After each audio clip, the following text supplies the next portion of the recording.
자, 이제 2020년 3월 1일 주일 예배 동도고등부 예배를 지금 드리겠습니다. 다 함께 사도신경으로 우리의 신앙을 고백합니다. 전능하사 천지를 만드신 하나님 아버지를 내가 믿사오며 그의 아들 우리 주 예수 그리스도를 믿사오니 이는 성령으로 잉태하사 동정녀 마리아에게 나시고 본디오 빌라도에게 고난을 받으사 십자가에 못 박혀 죽으시고 장사한 지 사흘 만에 죽은 자 가운데서 다시 살아나시며 하늘에 오르사 전능하신 하나님 우편에 앉아 계시다가 저희로서 산 자와 죽은 자를 심판하러 오시리라. 성령을 믿사오며 거룩한 공예와 성도가 서로 교통하는 것과 죄를 사하여 주시는 것과 몸이 다시 사는 것과 영원히 사는 것을 믿사옵나이다. 아멘. 오늘 말씀의 본문은 여호수아서 10장 6절로 11절 말씀입니다. 제가 봉독하여 올립니다. 기브온 사람들이 길갈 진영에 사람을 보내어 여호수아에게 전하되 당신의 종들 돕기를 더디게 하지 마시고 속히 우리에게 올라와 우리를 구하소서. 산지에 거주하는 아모리 사람의 왕들이 다 모여 우리를 치나이다 하매 여호수아가 모든 군사와 용사와 더불어 길갈에서 올라가니라. 그때에 여호와께서 여호수아에게 이르시되 그들을 두려워하지 말라. 내가 그들을 내 손에 넘겨주었으니 그들 중에서 한 사람도 너를 당할 자 없으리라 하신지라. 여호수아가 길갈에서 밤새도록 올라가 갑자기 그들에게 이르니 여호와께서 그들을 이스라엘 앞에서 패하게 하심으로 여호수아가 그들을 기브온에서 크게 살육하고 벳호론에 올라가는 비탈에서 추격하여 아세가와 막게다까지 이르니라. 그들이 이스라엘 앞에서 도망하여 벳호론의 비탈에서 내려갈 때에 여호와께서 하늘에서 큰 우박덩이를 아세가에 이르기까지 내리심에 그들이 죽었으니 이스라엘 자손이 칼에 죽은 자보다 우백의 죽은 자가 더 많았더라. 아멘. 셰익스피어의 희극 햄릿의 본 제목은 덴마크 왕자 햄릿의 비극입니다. 햄릿은 큰 공경에 빠졌어요. 자신의 아버지를 죽인 삼촌이 실제 범인인지 아니면 죽은 아버지가 유령으로 나타나서 자신을 죽인 자가 너의 삼촌이라고 말하는 것이 참인지 어떤 게 더 맞는 건지 혼란스러운 가운데 햄릿의 배마디 절규가 있습니다. 바로 죽느냐 사느냐 그것이 문제로다. 그러니까 어떤 게 맞는 건지 너무나 혼란스러운 가운데 결정을 내리지 못하는 상태에서 나온 외침이 바로 죽느냐 사느냐 그것이 문제로다 라는 말의 의미였습니다. 그 희극을 읽는데 두 가지 생각이 떠올랐습니다. 첫 번째는 이 당대의 찬사를 받지 못했지만 이 셰익스피어의 이 작품이 정말 대단한 예술성을 가지고 있었다. 탁월한 공간 감각, 청중을 압도하는 대사. 비록 그 상황에 처해보지 않은 사람이라 할지라도 그 어떠한 절규적인 상황을 느낄 수 있을 그러한 탁월한 대사들. 이럴 수도 없고 저럴 수도 없는 상황에 어떤 처한 햄릿의 마음이 느껴졌어요. 두 번째는요, 하나님께서 없는 인생은 늘 이와 같이 가운데 처하여 이러지도 못하고 저러지도 못하는 그런 상황이 있을 수밖에 없다라는 사실이었습니다.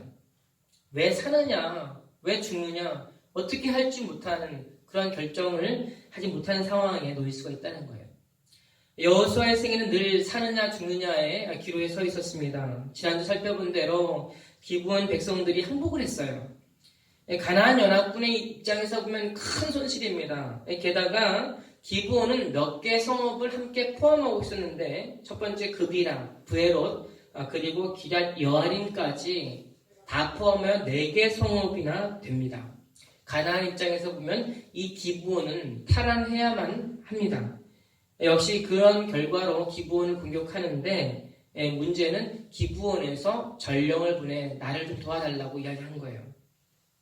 여호수아 입장은 어떻을까? 고민이 많았을 것 같아요. 이게 도와줘야 되는지 아니면 말아야 되는지. 도와줬다가 어떻게 돼요? 죽을 수가 있거든요. 화친조약을 맺었다고 해서 그들을 도와줄 필요까지 있었을까? 여러 가지 고민이 들었을 것 같습니다. 하지만 놀랍게도 여호수아는 한치의 망설임도 없는 것처럼 보여요. 다 함께 여호수아 10장 7절을 읽어보겠습니다. 여호수아가 모든 군사와 용사와 더불어 길갈에서 올라가니라. 여호수아는 지체 없이 올라가기로 결정을 합니다. 하지만 이 말은 여호수아가 마음 가운데 어떠한 근심도 없다는 말이 아니에요. 여러분, 사람이 부탁할 때요, 본인이 할 수 없거나 하기 힘든 것들을 부탁을 해요. 그러니 내가 하기 어려운 일이면 역시 부탁을 들어주기가 쉽지 않습니다. 가끔씩 어떤 분들이 저에게 그런 말을 합니다. 목사님, 부탁이 있는데요. 여러분, 놀라지 마십시오. 그 말을 듣는데 제가 가장 먼저 드는 생각이 뭔지 아세요? 무서운 거예요. 두려운 거예요. 왜냐하면 내가 못 줄여줄 수 있을까봐, 힘든 일일까봐. 최근에 우리 고등부 SC 회장님이신 우리 서빈 자매가 저에게 와서 물었습니다. 목사님, 할 말이 있는데요. 제가 덜컥 겁이 나는 거예요. 무서운 거예요. 큰일 났다. 나에게 무슨 말을 하려고 하는 거지? 별의별 생각이 다 들었습니다. 가장 무서운 거예요. 제 마음에 그런 이야기를 듣는데. 기브온의 부탁을 받은 여호수아도요, 마찬가지로 그런 근심이 있었을 거예요. 오늘 본문을 유심히 고민해보면 두 가지 고민이 있었을 것 같습니다. 첫 번째는요, 이번 전투는 보통 전투가 아닌 대전이었습니다.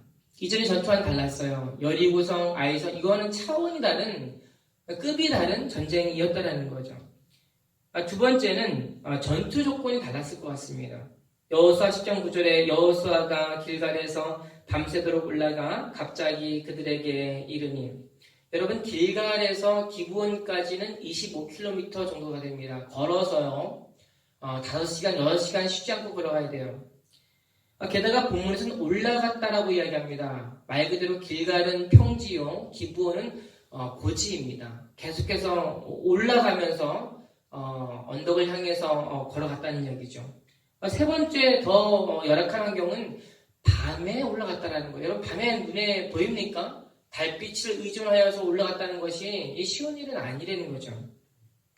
사실 말도 안 되는 전투라고 밖에는 생각할 길이 없습니다. 우리 삶에도 이런 일이 있지 않습니까? 고등학교 3학년 때였습니다. 그때만 해도 토요일 오전까지 학교에 나오고 오후에는 이제 집에 갔어요. 문제는 고3이 되니까 학교에서 토요일 오후에도 학교에서 남아 자습을 해야 된다고 하는 거예요. 근데 문제는 그때 제가 토요일 오후에는 교회에서 성경 공부 모임이 있었습니다. 고민이 되는 거예요. 많이 기도하고 많은 예배 생활을 했지만 너무 고민이 되는 거예요. 내가 고3이니까 그래서 내가 학교 가서 공부를 하는 것이 맞지라고 하면서도요. 또 다른 한편에서는 그래도 내가 신앙생활 했는데 하던 성경 공부 이것 때문에 포기할 수 없지. 이 갈등이 되는 겁니다. 어떻게 해야 되나 저렇게 해야 되나. 많은 신앙생활 훈련을 받아왔으면서도 불구하고 이런 갈림기에 놓일 때가 있는 거예요. 근데 제가 무엇을 선택했을까요? 성경 공부하는 것을 선택했습니다. 성경 공부 하는 것을 선택했어요. 사실 공식적인 학교 일정은 토요일 오전까지였습니다. 그러니까 오후에 학생에게 나오라고 강요할 의무가 권리가 학교 일정에는 없었어요. 그래서 그 생각에 믿음으로 결단을 했습니다. 하나님, 나의 삶을 도와주십시오. 나의 수능 시험을 주님께서 맡깁니다. 주님 책임져 주십시오. 하고 던져버리고 성경 공부를 택했습니다. 여러분, 놀라지 마십시오. 20년이 지났는데요. 이 결단에 한 번도 후회한 적이 없더라는 거예요. 오히려 이 결단이 나에겐 신앙의 승리의 경험이었었습니다. 이 자리에 계신 분들, 신앙과 세상의 공부가 반대되는 것은 아닙니다. 함께 다 중요합니다. 그러나 때로 둘 중에 하나를 선택해야 할 때가 있습니다. 그때 어떤 것을 선택하시겠습니까? 그런 순간이 오면 저는 여러분들에게 권면합니다. 하나님께서 우리에게 말씀해 주십니다. 믿음의 선택을 해라. 하나님께서 원하시는 것을 선택해라. 공부를 열심히 해도요, 여러분 예배 가운데 하시기 바랍니다. 학원을 가도요, 예배 드리면서 하시기 바랍니다. 절대 늦춰지지 않습니다. 절대 뒤집지 않습니다. 때로는 지금은 좀 늦을 수 있겠죠. 그러나 언젠가는 하나님께서 따라잡게 하실 거라는 사실입니다. 다 함께 여호수아 10장 8절을 읽어보겠습니다. 그때 여호와께서 여호수아에게 이르시되 그들을 두려워하지 말라. 내가 그들을 내 손에 넘겨주었으니 그들 중에서 한 사람도 너를 당할 자 없으리라 하신지라.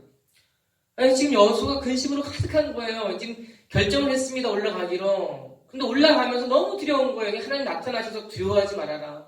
걱정하지 말아라. 이게 말씀하시는 거예요. 인간 뛰어 생각해볼 때는 말이 안 되거든요. 지금 낮에 있다가 밤에 잠을 자야 되는데 사람이 잠도 못하고요. 쭉 올라가면서 대여 시간을 걸어서 달려가듯이 달려갔다고 생각을 해보세요. 이게 말이 됩니까? 근데 하나님께서 그 얘기 나타나시는 거예요. 걱정하지 말아라. 네 생각이 그렇게 뭐가 중요하니? 내가 너와 함께 해줄게. 너가 할 수 있는 것들이 얼마나 되는지 한번 생각을 해보라. 이렇게 말씀하시는 거예요. 왜 그렇습니까? 우리가 무능해서가 아니고요. 우리가 어리석어서도 아닙니다. 그 해결해야 할 문제들이 우리의 영역 밖에 있기 때문이에요. 실질적으로 그렇지 않습니까? 경제적인 문제로 우리가 고민하면 그 문제가 해결이 될까요? 그렇지 않습니다. 공부는 어떻습니까? 여러분의 진로는 어떻습니까? 어떤 직업을 갖겠다고 계획을 하고 그것을 위해 달려가면 그것을 쟁취할 수 있을까요? 사람이 하루아침에 바뀌는 겁니다. 그런가 하면 부모님의 관계가요. 내가 실은 어떤 부모님의 어떤 모습들이 하루아침에 바뀔까요? 이건 내 힘에 붙이는 일이고 내 손 영역 밖에 있다라는 거예요. 그러니까 하나님께서 말씀하시는 거예요. 그런 문제가 있니? 걱정하지 마. 나에게 맡겨봐. 너의 진로를 나에게 맡겨라. 걱정하지만 말고 두려워하지 말고 나를 바라보라고 하나님은 말씀해 주시는 거예요. 여러분 하나님께 우리의 삶을 맡기시기를 바랍니다. 그러면 우리의 삶 가운데요 행복이 찾아올 거예요. 걱정은 사라지고 기대로 가득한 삶이 이어질 것입니다. 하나님 우리의 삶을 어떻게 인도하실까 기대가 되지 않으십니까? 내가 생각지 못했던 큰 일을 하나님 우리에게 보여주실 거예요. 여호수아 10장 10절 여호와께서 그들을 이스라엘 앞에서 패하게 하심으로 여호수아가 그들을 기브온에서 크게 살육하고 벳호론에 올라가는 비탈에서 추격하여 아세가와 막게다까지 이르니라. 아멘. 여러분 본문은 1절에 불과한데 사실 수많은 일들이 있었습니다. 적어도 며칠이 이어진 전투였어요. 기브온에서 아세가까지는요 도보로 30km가 넘습니다. 빠른 걸음으로 친다고 하여도 8시간 이상은 걸어가야 돼요. 근데 여러분 이 여호수아와 이스라엘 백성들이 기브온으로 올라갈 때에 밤에 잠도 못 자고 올라갔거든요. 수없이 전투를 했습니다.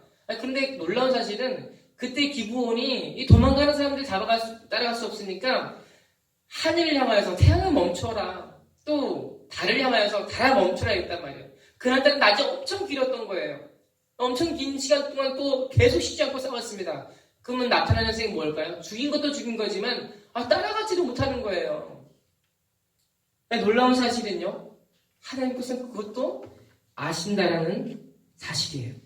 여호수아 10장 11절에 그들이 이스라엘 앞에서 도망하여 벳호론의 비탈에서 내려갈 때에 여호와께서 하늘에서 큰 우박덩이를 아세가에 이르기까지 내리심에 그들이 죽었으니 이스라엘 자손의 칼에 죽은 자보다 우박에 죽은 자가 더 많았더라.